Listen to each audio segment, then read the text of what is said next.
Good morning, afternoon, evening, and welcome to Concerned Citizens Presents. Concerned Citizens of Laguna Woods is an organization dedicated to peace, economic and social justice, good government, and a clean environment. One way of achieving that mission is listening to experts discuss pressing local, national, and international issues. Before COVID struck, concerned citizens met regularly to hear these experts. After COVID arrived, concerned citizens turned to Zoom, video recording talks, panels, and debates for later broadcast on this channel. Now that COVID is in remission, our main menu is again in-person meetings. But for those of you unable to join us, Village TV is video recording our in-person speakers for later broadcast on this program. In addition, when the right opportunity comes along, Concerned Citizens Presents will continue to offer the occasional remote speaker.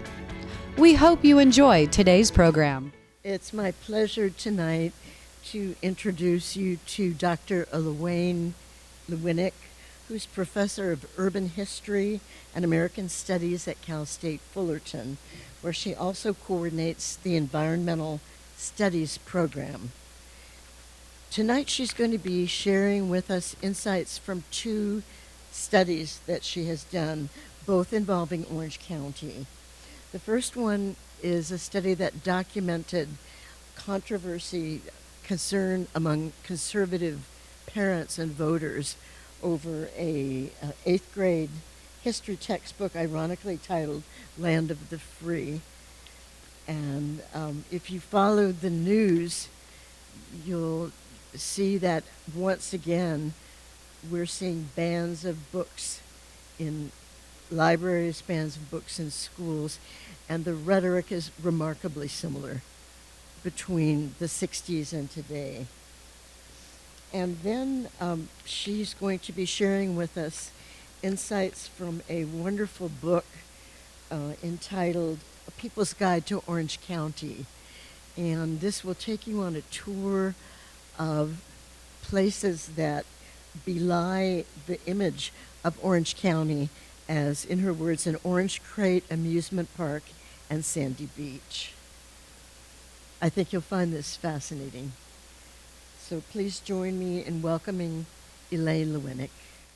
Thank you. It's such an honor to be here with this group who's been active for so long. So I want to talk about two different projects I've done. I don't talk that often about the old Land of the Free work, but both of these projects grew out of my teaching. I teach at Cal State Fullerton, I teach in American Studies, and I teach one class called California Cultures. That's a class designed for future social studies teachers. So when I first was given this class to teach, I said, okay guys, you can have an option. I'll teach you about the history of that happened here.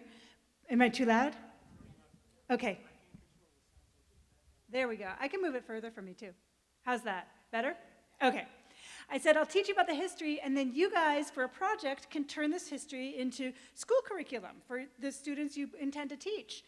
And my students told me, we can't teach what you've been teaching us. Maybe if we send home a permission slip first. And I was shocked. I was like, history is not sex ed. You don't need a permission slip. And they said, no, we would have to have a permission slip. And so I started looking into what is the history. I think I'll just move this. Is this okay? Better? Okay. I started looking into what is the history that people learn when they're in public school here, especially in Southern California. And it turned out that my students, as so often is true, they were right. History was once as controversial as sex ed in the 60s. And we're in another moment again today when it's starting to get controversial. But in the 60s, it was the 100th anniversary of the Civil War. It was the early beginnings of the Civil Rights Movement. And a bunch of activists were very upset at the standard textbook for history. The 8th grade textbook here in California, it called the Civil War the war between the states.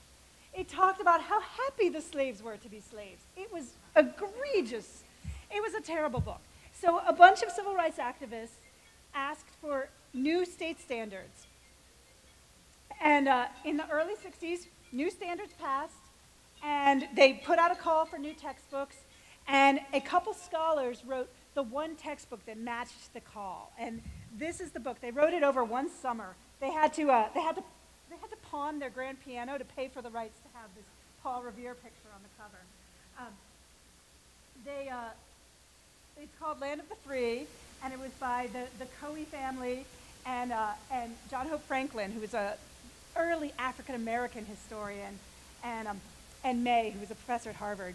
The Coes, very unusually too, the couple wrote it together, and they actually put her name on it. This is super unusual for the 60s. Usually the wife is thanked maybe in a footnote somewhere, but doesn't get her name on things. These people, they wrote this textbook that tried to integrate U.S. history to include African Americans and Latino Americans. You need me to talk again here? Okay.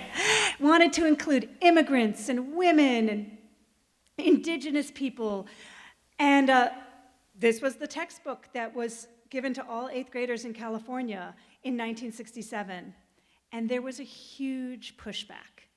People were upset. They were upset about this textbook, and they were upset about sex ed. They believed sex ed was a communist plot to ruin the morals of a generation of youth. But they were also upset that this textbook, and they were upset at exactly what the textbook claimed to be integrated history. And they were upset because their towns were integrating, and they did not want their school books integrated. And they protested, especially in Orange County, but also in Pasadena, also in the suburbs of Los Angeles. They protested in a way that I found fascinating because they were protesting at the wrong meetings, to the wrong people.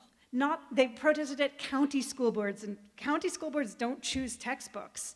They protested in all kinds of ways that seemed ineffective. As someone who's an activist who's always telling people, we have to figure out who are the decision makers here, we have to affect the stakeholders. But I think that they did this protest because it helped pull people together. That this was a time when very few people wanted to be on the Republican side.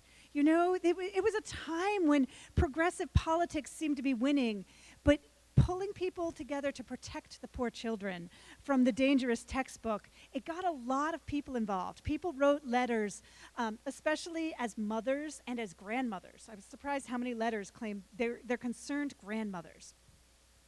And these were people who came together to protest this textbook and then went on to elect Nixon. They went on to develop family values politics, anti-abortion and anti-gay things that became really big in the 70s. The textbook faded out of view, and the state of California stopped mandating a single textbook for 8th graders. Now teachers have a choice. They didn't want to have any more controversies like they had for this textbook. But you can still find this book. And it's fascinating, and it's deep, and it's coming up again now. Because once again, we have a moment when progressive politics are, fixing the bridges, fixing the highways. Most people want that. Having common sense gun laws, most people want that. So once again, we're seeing a distraction of let's get upset about what's being taught in schools. Let's go protect those poor children who can't possibly hear scary things. The people who defended this textbook back in the 60s, they were incredible too. The ones who attacked, they were really fun to research because they were great writers. They called it propaganda and poppycock. They had so many wonderful phrases. But the ones who defended it, they said, if we don't teach real history, we're just raising cynics. If we don't teach honestly, then our students are just going to reject everything. We need to tell them the full story of what's happened here. And this textbook, it's not perfect, women just come in some decades and disappear in other decades. Same with African Americans, There's Indigenous Americans is slightly offensive, the things this textbook says. It was the 60s. We've learned some history since then. But there's a lot this textbook does well. And one of the things it does is it's open-ended. It's the end of the chapter questions are things like, what's your favorite quote that someone said in the past? It's open-ended and thoughtful. It's research how your own town voted in the election of 1892. It's compare the past to the present, too. You know, if Kansas was so radical before the Civil War, how do you account for its conservatism now? Really interesting questions. And we don't challenge our students to think that way anymore. This textbook still inspires me. So I researched this textbook because my students were pushing me towards it. But the other thing my students push me towards is whenever I showed them a picture from Southern California to make a point about race or gender or class, you know, the stuff I thought was important, my students asked about place. They wanted to know, where was that picture taken? What was the address? I think I've been there. I think my uncle worked there. And hearing them care about exactly what town things were photographed in and exactly what street made me realize how much, if we want to change what we call public memory, which is, public memory means this kind of general collective memory. We each have individual personal memories that are specific to us, but there's a shared public memory, of a shared understanding, what has happened here. And if we want to change public memory to make it richer and deeper and as diverse as it was in the past, then place-based storytelling is really, really powerful. It's powerful in really interesting ways. I've been telling my students for years, lynching happened everywhere. It's not just a problem in the South. Lynching is part of US history in every state. But when I found out where the nearest lynching trees are, I understood it differently. Orange County has 2 lynching trees. One's in downtown Santa Ana and one's in Irvine Ranch up in the hills. Knowing that we can go see those specific places, the one in Santa Ana is not actually a tree, it's a light post. But knowing the specifics of the stories and knowing that it's happened here makes the stories more powerful. So I moved on from writing about the textbook controversy to writing my own. It's not a textbook, it's just an open-ended guidebook. It's called A People's Guide to Orange County. And every word in that title is important to me. It's important that it's not the People's Guide. It's just a People's Guide. It's a single effort written with me and Gustavo Arellano, who I know you know because he's come and talked here, and Tuivo Dong, who's, so Gustavo Arellano, for those of you who don't know, he's a columnist for the Los Angeles Times who used to be the editor of the OC Weekly and has written some great stuff about Orange County. Tuivo Dong is, she was the coordinator of the Southeast Asian Archives at UC Irvine, but she just took a new job. She's moving to UCLA to be a professor of information science. They were an amazing team to work with. And so here is the cover of my book, but here is some of the stuff we found. This is Lucy Gutierrez in 1972. She and a lot of other Latino students in Orange County walked out of school. Like the East LA blowouts that are so much more famous, Orange County had student walkouts.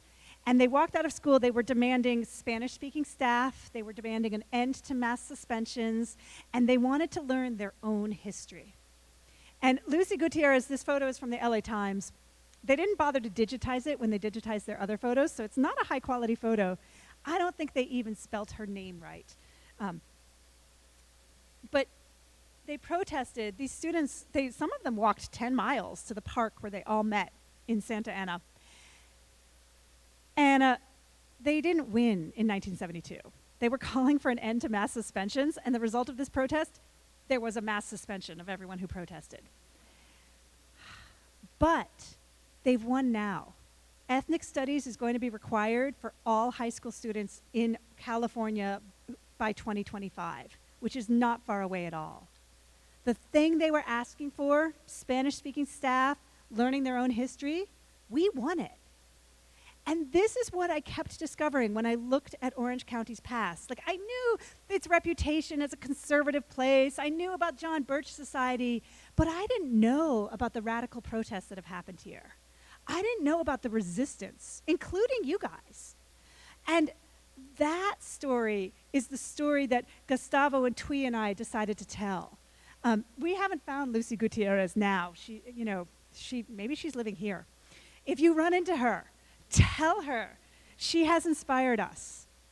You know, her call to learn her own history, that is what we're trying to do now, and what all Orange County public schools have to do by 2025. So let's see if I got I think I might have to point it this way. I think I'll walk down. I'll just, here. There we go. Okay, so I put in these pictures to show I didn't write this book alone. Nobody writes a book alone, but especially not a book like this that wants to do all of Orange County history. We wanted to start 10,000 years ago when the first human habitation began, and we wanted to go up to just about yesterday. We wanted to include Chicano studies, LGBTQ studies, labor history, pop culture history, Asian American history, music history, all kinds of different subjects. And no one professor knows all of that. So we needed a team. And Gustavo and Twee and I made a really great team. We each brought different strengths. Not just that we each have different racial identities, but also that Twee and Gustavo are better at writing restaurant reviews than I am. Because our book will tell you things that happened, but often you're just looking at an empty parking lot, you know, where this used to be Chinatown before the city deliberately burned it down in 1906. We will tell you stories that happened in those parking lots, but it's really just a parking lot. So then we recommend nearby restaurants. So I needed people who could write better restaurant reviews than I could. And we started doing listening tours all around the county. We go to anyone who would invite us, the OC parks, the OC libraries. And these are some pictures. Twee is much better than I am at taking pictures. That's Twee up there. I think I have a pointer. Let's see if it will work. Oh, yes, that's Twee with some UCI students who made zines. That's Twee and I down at SDSU. Here's all three of us together at one of our mini talks. And we also reached out to high school students. Professors usually do peer review of our books, and I decided high school students are our peers. So I asked friends of mine who are high school teachers to have their students read my book and give me feedback. And they gave great feedback. And so here are some of my friends who are high school teachers, and this young woman in brown here she was a junior in high school at the time of this picture. And she said, I learned from your book that history isn't just in a textbook, it's in my backyard. And I felt like, oh my gosh, that sums up our whole goal better than we had it. So we told our publisher, put that on the back of the book. We had other famous historians say, this is a great book, you should read it. But we stuck them in the inside. We wanted Joyce on the outside because we want this book to reach a lot of people. And I show you these pictures too because I think they help show the joy we had in doing this research, in talking to a lot of different people. Now the people who are concerned about teaching critical race theory think that it's going to bring all this guilt and horror.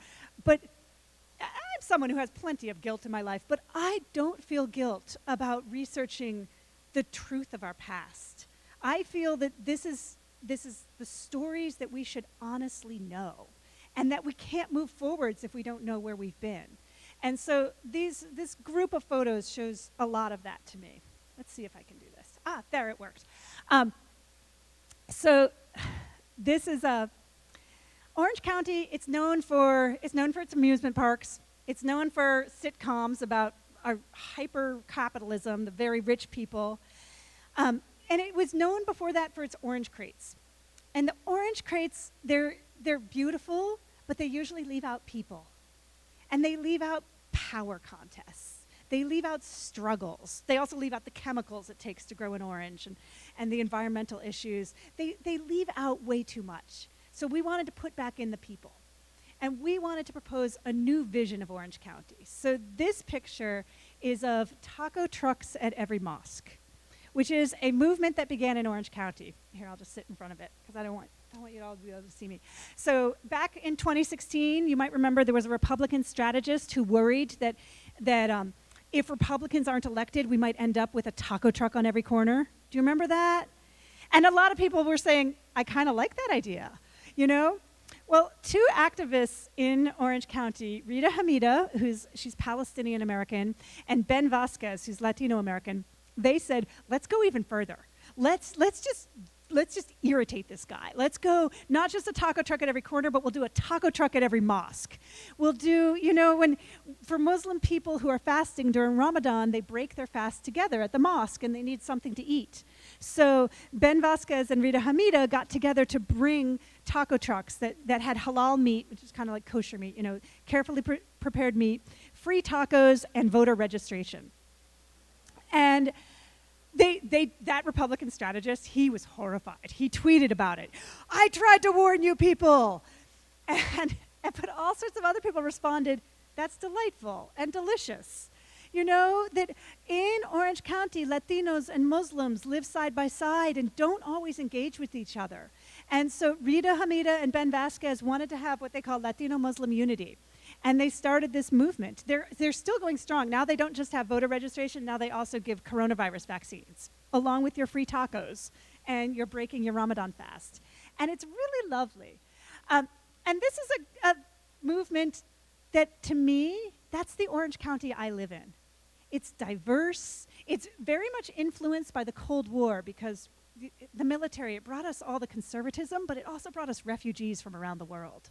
And the mosque that these people started at, the first taco truck at every mosque, taco thing, was at the Cham Mosque in Santa Ana. And the Chams, they're from Cambodia, but they don't like to be called Cambodian because they're Cambodian Muslim, and they've been persecuted by the Cambodian government. They came here as refugees in the 70s, made their own mosque, and their mosque was the first one to offer taco trucks. So you've got Cambodians, Middle Easterners, Latinos, all sharing food together. That's the Orange County I know. It's the one I see when I teach every day. But it's not the one that's in pop culture most of the time. It's not the one that most people see. And so our book tries to tell these stories. And we're pretty proud of it, partly because this is Rita Hamida. She's the one in the beautiful pink hijab. She's holding up our book at the latest Taco Trucks at Every Mosque after our book just came out. And these are their social media. They're so proud to be in the history books now.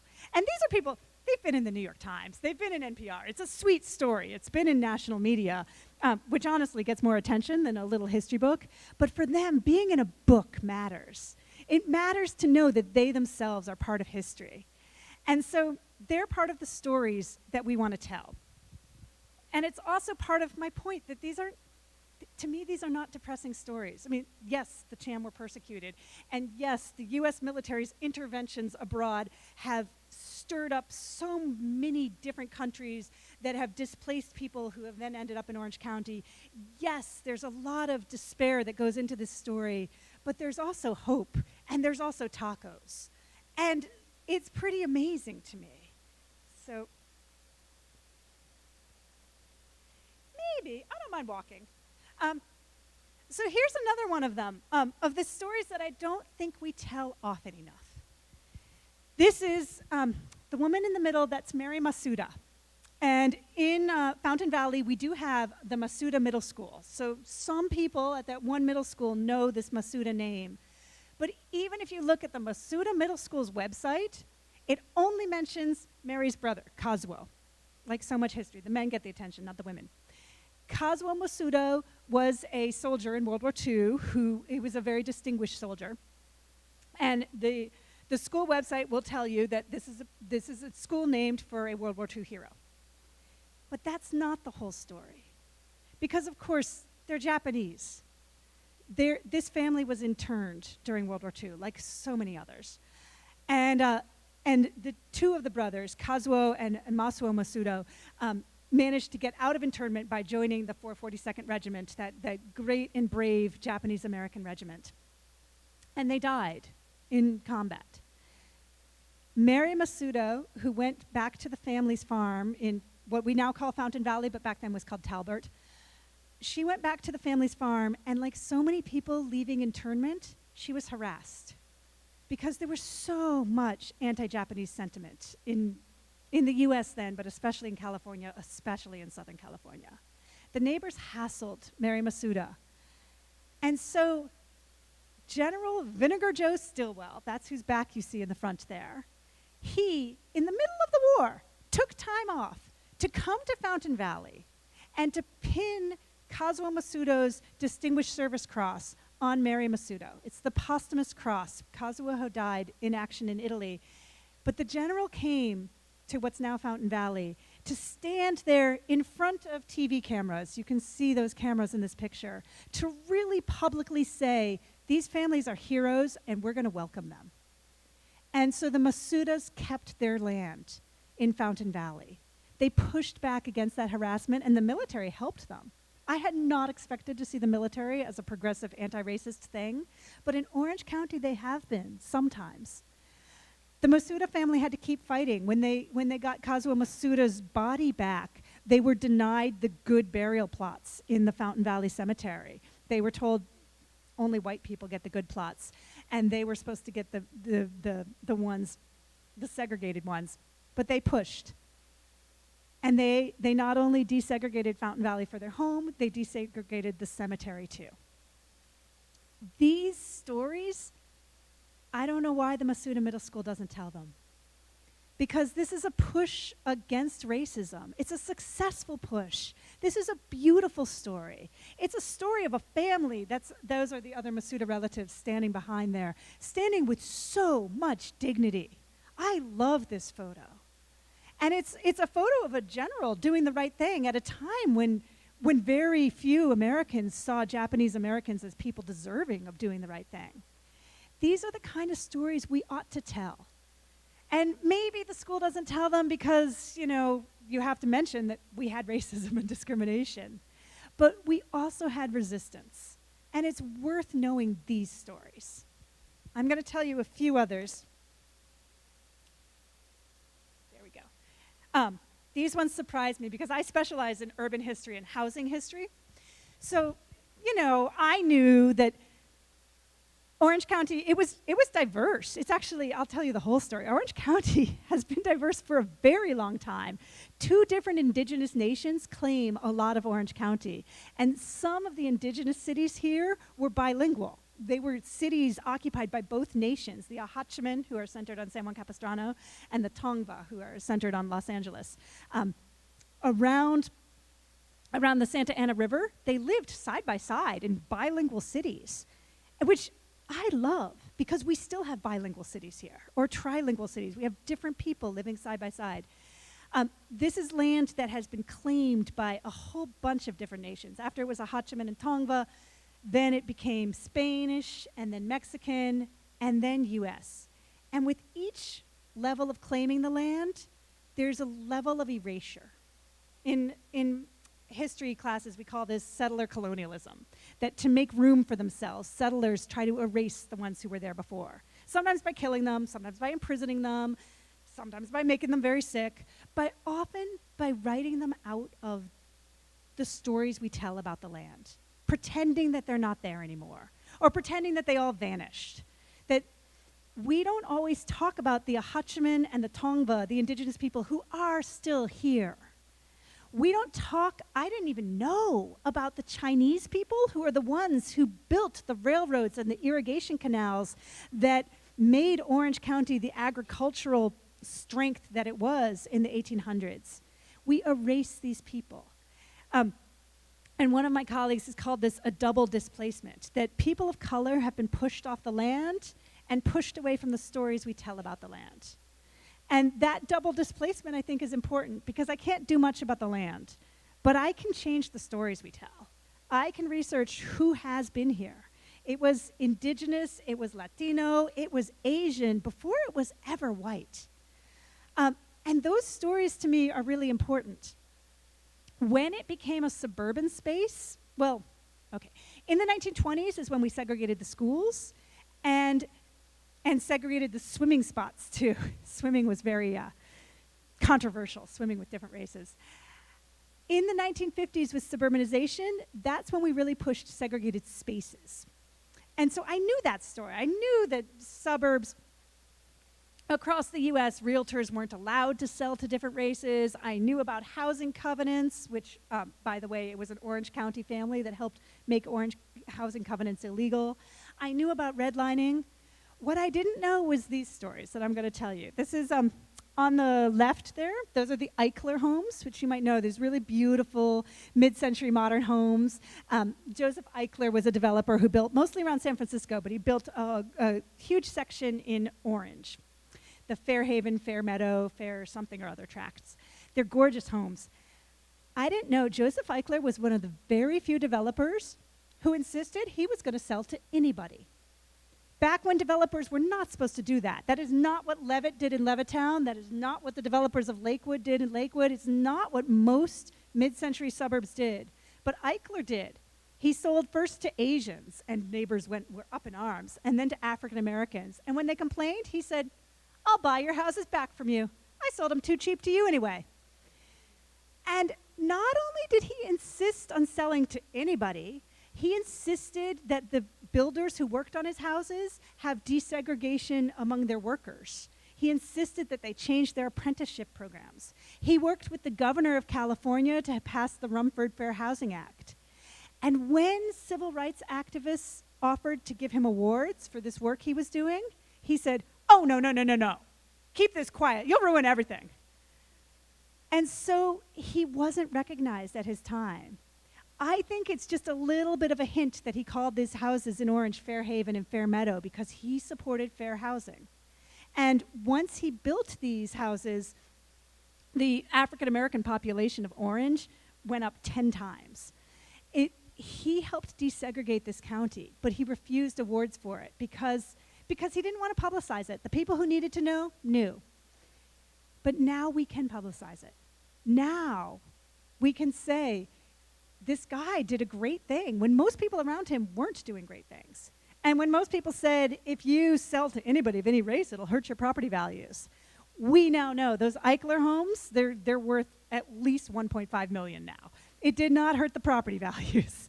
They are gorgeous houses. And those stories, I think, are worth telling. We can tell them now in a way that Eichler in his time couldn't. On the right, over there, that is Frank Smith in Brea. Brea is, in our book, we talk about who desegregated each of the different towns of Orange County. And Brea had actually a couple people desegregating it. The southern half of Brea was desegregated by the Harris family, and they, oh my goodness, their neighbors came in and slashed their rugs. They poured quick dry cement down their drains. I don't even know how you fix that. I think you need to replace all the plumbing. I could not find in the records. What do you do when someone pours quick dry cement down your drains? And then they burned a cross on their lawn. But the Harrises moved in anyway.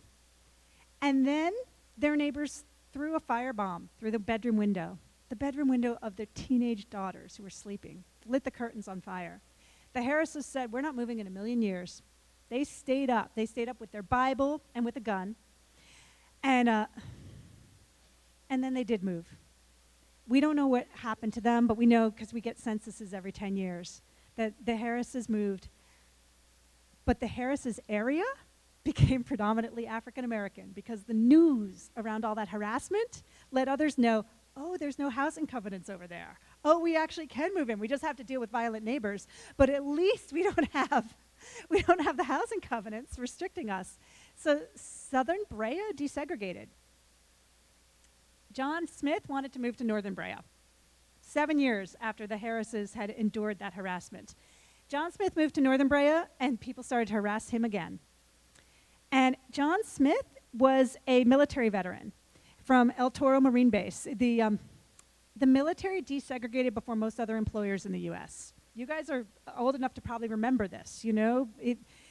In the middle 20th century, if you were a racial minority, the post office or the military were some of the only places that would hire you because of great activists that pushed the government to desegregate in the 1940s. So the military desegregated, and when John Smith moved to Brea, his entire military platoon came and knocked on everybody else's door and said, don't mess with Gunnery Sergeant Smith. He's one of us. And I had not expected that story. I hadn't expected the military to be a force for progressive politics. I hadn't expected them to actually live up to the kind of camaraderie that they talk about. But it happened in Garden Grove, it happened in Brea, it happened in other places. When you get to the nitty-gritty specific stories of a place, sometimes you get things that overturn what you think is the bigger historic story too. So we had segregation, but we had resistance too.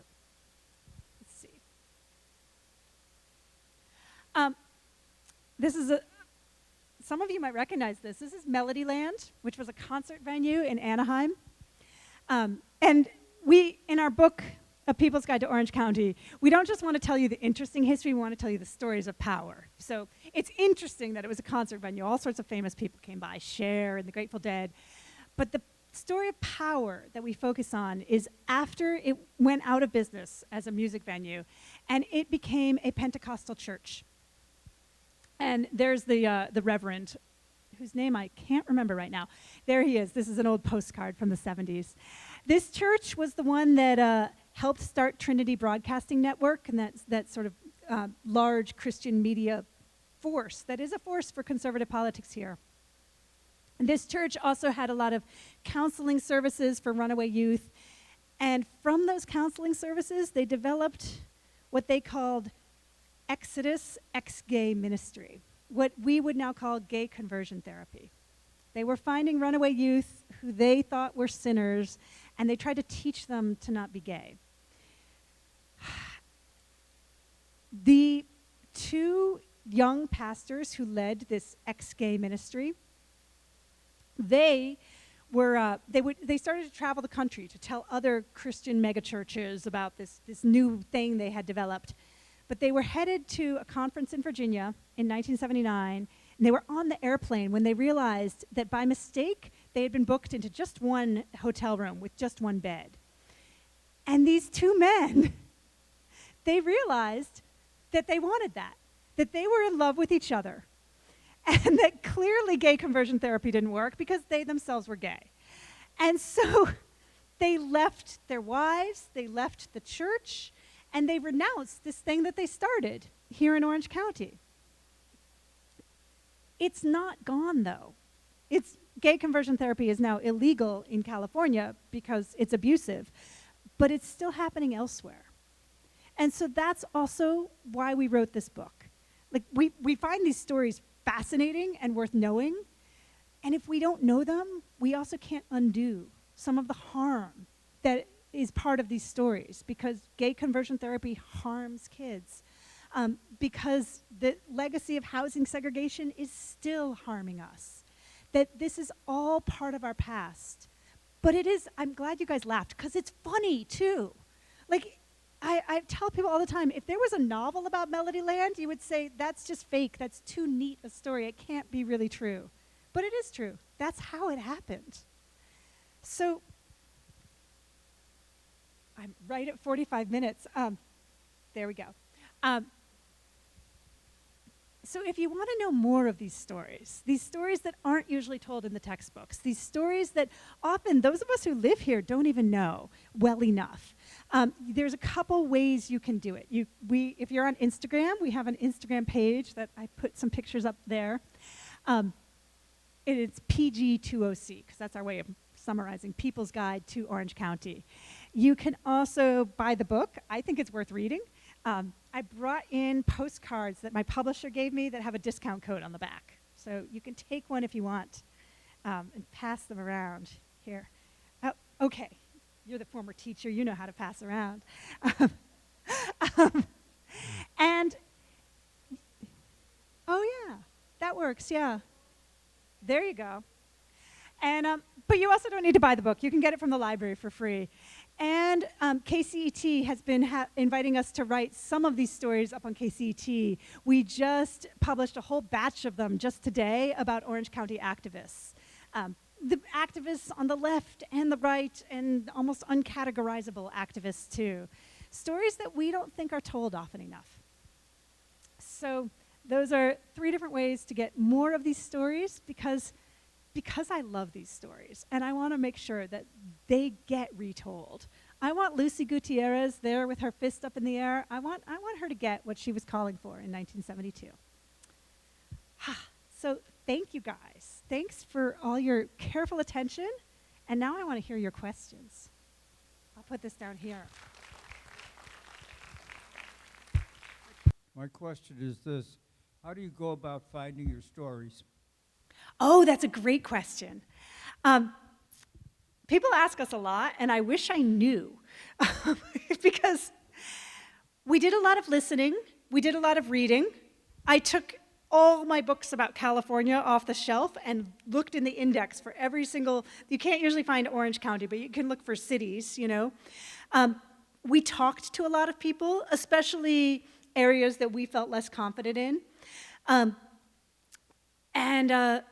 We looked through the archives. There's a lot of archives here. There's not that many books written about Orange County, but there are archives. So we do have an entry on Leisure World. Not your guys' Laguna Beach Leisure World, but the Seal Beach Leisure World, because it was the first.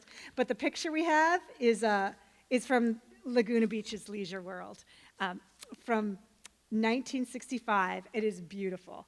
So we have oral history archives at Cal State Fullerton and at UC Irvine. And we have lots of different specialists around, so we talked to a lot of people. And then we just read everything we could read. And sometimes you just find one controversial thing, or you find one name, and then you can sort of research it through the databases.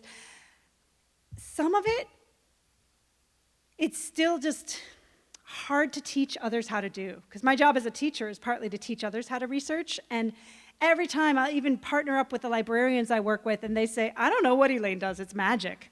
And I say, but these librarians, I depend on them, and we work together. That's how you find the stories. And you just keep listening.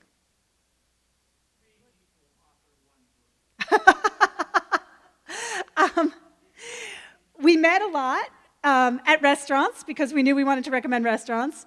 Although Gustavo's a busy man and he wouldn't always show up, so we had to switch to meeting at his wife's restaurant because he'll show up there.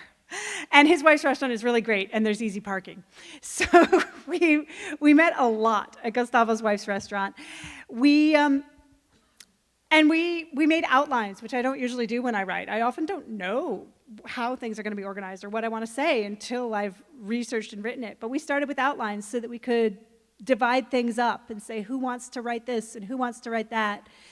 Sometimes we wrote the thing that we were most expert and trained in, but sometimes we just wrote the thing that we wanted to do. We took a lot of the photos in the book, there's a lot of them, and we just divided that up too. Who has time to go find where all the nuclear weapons are buried? There's a bunch. That was me and my kids one Saturday. I was like, all right, kids, we're finding nuclear weapons. There's one in Brea and there's one in Garden Grove. We're going to find them. And they're there. You can find them. It's kind of crazy. And then after, we would each draft different parts, and then we revised each other's drafts. And sometimes it had to be very direct, you know. Gustavo's the best at writing first sentences. So I had to say, okay, Gustavo, I wrote the intro, but you need to write the first sentence. And we divided things up like that, and we still do, because the new stuff we've been writing for KCET, we work together. And sometimes we had to decide how to frame it. You know, what's the focus of this story, or what's the emphasis of this story? Our book begins with a land acknowledgement. Our book is very much has a point of view, which is part of what I loved about this old textbook too. This one had a point of view too. And I don't think you can be unbiased. I think everybody has biases, and all you can do is just be upfront and conscious of your biases. So we decided them together. And it was actually a lot of fun. Twee and Gustavo, they're both amazing. I don't know if I'll go back to writing things alone. There were some things that were challenging, you know, and sometimes, you know, you said you'd do that by Tuesday and now it's Thursday. There was some of that, but most of the time it's just so much better because it was three of us.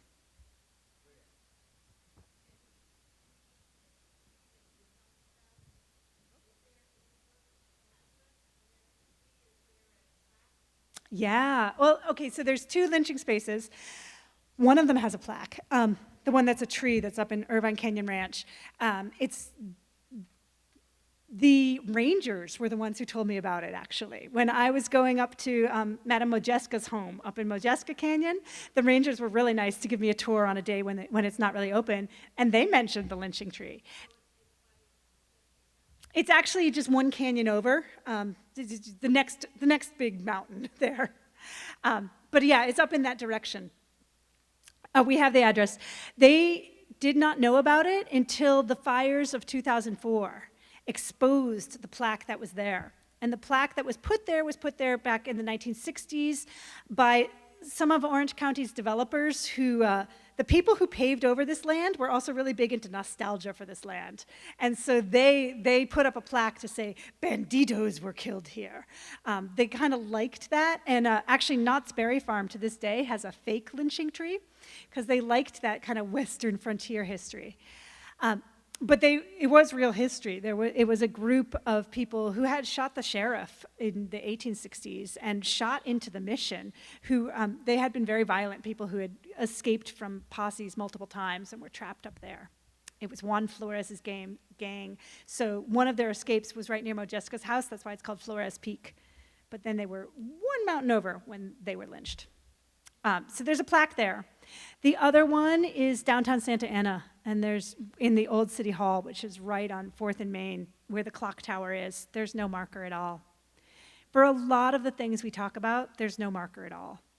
And a lot of the time, I don't think the people who live there know about it.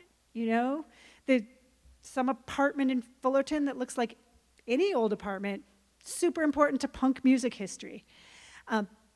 Or some condo in Huntington Beach that looks just like any other condo building from the early 60s. They were the ones who invented homeowners associations.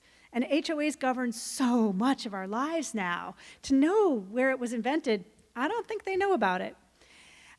So a lot of this history, some of it is known in subgroups, like the people who do taco trucks at every mosque, they've known about it all along, but it's not told much outside of the subgroups. Other times, I think it just gets forgotten. Okay, I didn't. I haven't gotten organized enough to bring books to sell, but I have the postcards with the discount code, so you can buy your own. so now my question is this. I haven't read your really excellent article, so I don't know if you really told us now, but what was the outcome of the 1960 X, whatever year it was, outcry in terms of what the content of textbooks were going forward? And in the context of that, would you like to predict what you think might happen? We now have, as you say, required ethnic studies, but there's a lot of pushback. I'm sure there'll be some heterogeneity, but overall, what was the outcome in the past, and what do you think the outcome will be this time? Thank you. What a good question. The outcome in the past is that the state of California stopped mandating a single textbook for each grade, that they backed off. They didn't want to have such controversies. So they changed to recommending multiple textbooks. And then they said one was for high-level readers and one was for low-level readers, but they also, it left wiggle room for different towns to have more control over the textbooks. And the textbook after this one was actually, I could never pin it down in the archives because nobody keeps a list of what's the official textbook. Most libraries don't keep old textbooks. You know, once a new one comes in, they throw out the old ones. And it wasn't controversial enough to make it into the newspapers. This one was so controversial that the LA Times had a running head of Land of the Free controversy. Whatever came next went under the media radar. And I know there must be some older social studies teacher who has the 70s textbook in a supply closet somewhere, but I haven't been able to find it yet. So the result was that textbook authors got more mealy-mouthed, I think. And textbooks are now written by committee, and they have very strict rules, especially rules that are supposed to help people, English language learners. You can no longer put in most 19th century speeches because the vocabulary is too complex. Textbooks don't have the primary sources that this one was full of primary sources, poetry and speeches and photography and art. There's much less of that. Textbooks no longer have a distinctive voice either. I think they just got blander and boringer. And most of us don't remember our own textbooks. Part of what fascinated me about this was how much people cared about this textbook. So that was one result. And the other result, too, was that the what we now call the new right, the conservative right of Orange County, coalesced around this. And it was a group where it was run by women, mothers and grandmothers who got involved because they saw this as affecting their family. And they had a lot of power in the 70s. They have, I think, less power now. Orange County is sometimes votes Democrat, sometimes votes Republican, is this kind of polka dot blue and red space. A lot of the stories that we were telling for A People's Guide to Orange County are what I call contrapuntal stories. There's a point and a counterpoint. The orange groves brought us, centralized ownership and some very rich people, but they also brought us diverse workers. The Cold War brought us the military and a lot of conservative rhetoric, but it also brought us worldwide refugees who brought their own diverse and interesting politics here. That often, when something seems to swing one way, it swings another way too. So I don't want to make too many predictions of where we're going now. I think the people concerned with critical race theory are just getting lost in a little fight that's not even a real fight. Nobody's teaching critical race theory before grad school. And the people concerned that white people are going to feel ashamed, well, they haven't met me or most of you who know that learning the full richness of our past just makes us better people in the present. And I'm not sure how much traction they're getting. I feel that they're now backed into a corner because there's other bigger issues like making sure our school kids are safe from gun violence, making sure that we're all safe. Those seem like bigger issues. It's still, though, it's still changeable. I still get students in my college classes who made the missions out of sugar cubes and had no idea that the missions were oppressive, non-sugary places. I have students who can name all kinds of white people from the past, but very few non-white people. And my students at Cal State Fullerton are mostly non-white. My students are very diverse, but they haven't seen themselves reflected in the curriculum until college. And that's a tragedy. They deserve to see themselves earlier. We have an achievement gap among our students. White kids get higher grades than non-white kids on average. And part of that is because non-white kids turn off. If you're not seeing yourself reflected anywhere, you're just not interested. We know that teaching people their own past helps pull them in and get them higher grades and higher achievement everywhere, not just in social studies classes. We have those studies now, and now we have laws requiring ethnic studies. So I have more hope for the moment now than I had for the moment in the late 60s when this book was so controversial.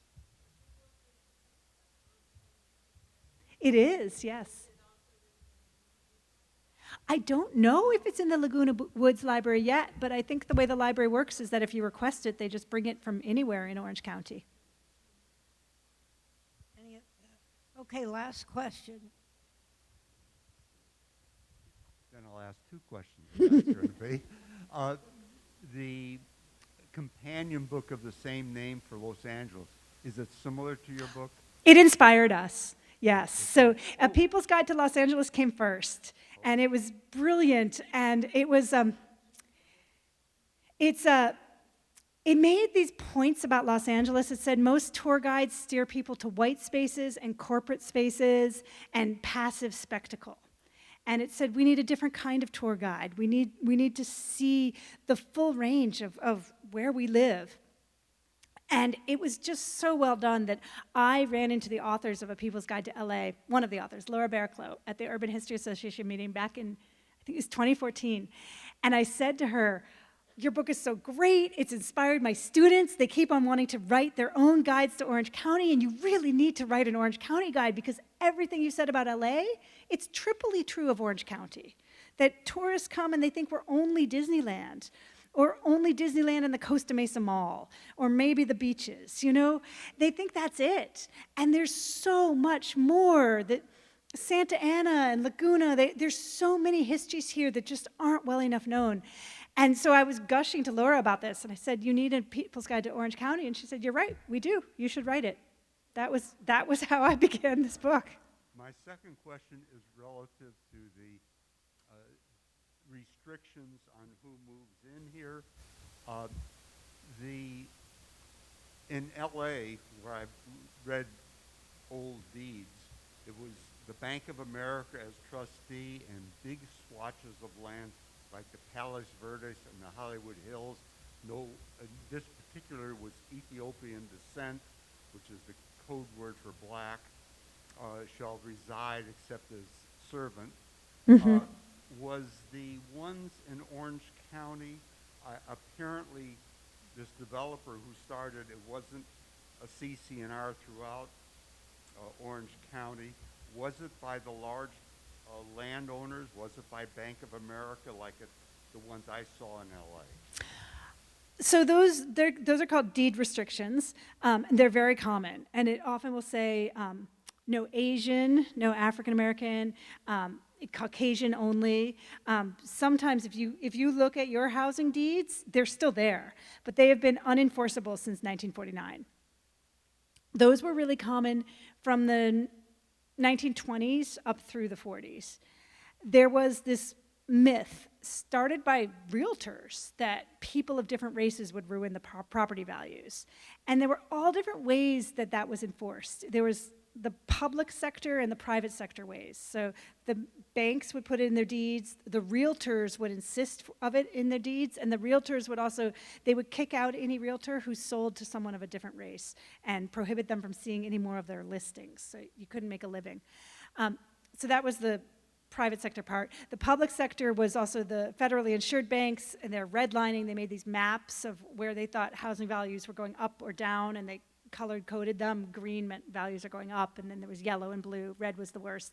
And now they're actually online. You can look up the redlining maps for wherever you live.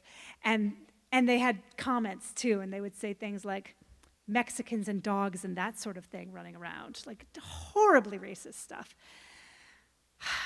And the thing about those redlining maps, they were created in the 1930s by the government. They were self-fulfilling prophecies. If the bank refuses to lend somewhere because they think housing values will go down, well then housing values will go down. Nobody can borrow money for home improvements, and nobody can borrow money to buy a house. And then the banks will say, oh, see, we told you so. The housing values are going down. And so it becomes a whole spiral. Places that were redlined in the 1930s, they're still places that are struggling today. We have made those laws illegal now. Housing covenants were ruled illegal in 1949. Redlining was ruled illegal in the 1950s. Realtor steering was ruled illegal, although it is still going on. We've made all that stuff illegal, but as my colleague Becky Nicolaitis said, in the suburbs, when we built segregation, we built it to last. It's there in the concrete, and it's there too in the generational wealth. You know, that when my grandmother was white, she could own her own house. When she passed away, no one in the family wanted it, so we sold the house, and that helped me pay for a down payment for my own house. It gets passed on. If I didn't have that generational white wealth, I probably wouldn't be a homeowner in California. And so I'm benefiting from past racism.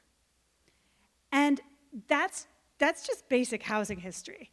And when I wrote my first book, it's about Chicago and the development of those racist ideas, I told a journalist that, and she said, are you sure you want me to put that on the radio? Are you sure you want anybody to know that? And I was like, this is not a secret. This is, anybody who understands our housing should understand this, that the average white family today has 10 times the wealth of the average black family, and that's mostly housing wealth. Because there's not a difference now in education. There's not a big difference in access to different work jobs, but there's that difference in the access to housing, and it lingers. It gets passed on in families. I don't know what to do about it to solve it, but I feel like we need to tell those stories. So yes, the housing deeds is one part of it, but they're only one part. And then those violent people, like the ones in Brea destroying the Harris home, they're another part of it. And all together, it helps make this kind of interlocking thing that helped try to make Orange County mostly white in the middle of the 20th century. But it didn't work. We're not mostly white now. And so I still have hope, and I still think we can change it, but we have to face it before we can change anything. Thank you, Doctor. Thank you.